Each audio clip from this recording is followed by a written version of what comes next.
tous les jours. Ce sont tes actions de tous les jours. C'est ça. Voilà. C'est ça. Si tu vis bien, si tu fais bien, mais tu verras ça. Mais celui qui veut avancer dans la vie, celui qui veut continuer à vivre, mais tu n'as pas le choix que de bien te comporter. Tu n'as pas le choix. Tu dois bien te comporter. Tu dois bien agir. Si tu veux vraiment profiter de cette vie-là, d'abord, tu dois chercher à comprendre comment on fait pour avoir la vérité, ou être à la vérité, ou pour acquérir la vérité. Ça, c'est un point. Comment on fait pour avoir la sagesse? Comment on fait pour avoir la sagesse? Je vais te le dire tout à l'heure.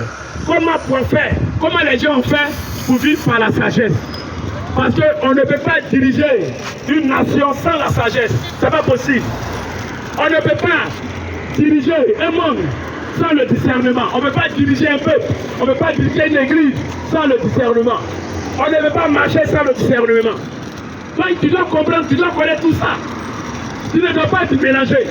C'est-à-dire qu'on aura besoin de toi. Et quand tu vas arriver là, c'est-à-dire que tu es la lumière. Quand tu vas arriver là, tu es clair en même temps. Parce qu'ils avaient besoin d'entendre ça. Ils avaient besoin d'écouter ça. C'est de ça qu'il est question. C'est de ça qui est ça. C'est ça qui est la vérité. Ouvre ton cœur à Dieu, frère. Il faut te le saisir. Arrête de vivre comme tu le penses. Il faut vivre pour la gloire de Dieu. Rien n'est impossible. Rien. Si tu as bien compris, si tu as bien appris, si tu marches bien, je dis que rien n'est impossible. Rien. Quand Jésus a dit que la foi déplace des montagnes, prie. Au fait, les Écritures ont révélé, mais les gens sont dépourvus de tout sens, ils ne comprennent pas. La foi déplace des montagnes. Il n'y a pas une situation que par la foi. On dit, le juste vivra par la foi. Alors, donc pour vivre avec Dieu là, tu dois d'abord être juste. Et celui qui est juste, il connaît ce qu'on appelle la vérité. Celui qui est juste, là, il vit dans la vérité. Celui qui est juste vit par la vérité. C'est de ça qu'il est question. Ce n'est pas le nom de Jésus. C'est pas ça.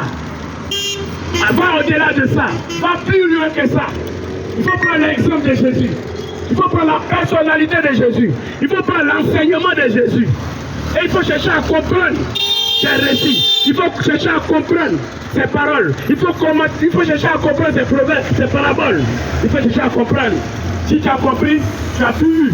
Si tu as compris, tu as tout gagné. C'est de ça qu'il est question. Dieu ne veut la mort de personne. Dieu ne veut la souffrance de personne. Mais c'est toi-même qui veux souffrir. Comme je l'ai dit tout à l'heure, avec Dieu, il n'y a pas de souffrance. Mais Dieu aussi ne va pas te bénir comme ça. Il va te bénir comme ça. J'étais là avant-hier, et puis j'ai parlé à moi, je disais que non, le plus difficile, c'est le changement de l'homme. C'est ça qui est dur, c'est ça qui est difficile. C'est-à-dire que pour qu'une personne change, là, c'est ça qui est dur, c'est ça qui est difficile. Et automatiquement, je reçois que non, c'est pas comme ça. C'est pas comme ça. Même il faut changer. Mais pour la grâce de Dieu, ça aussi, c'est un autre cas. Voilà, ça aussi, c'est un autre. Il faut changer comme tu veux.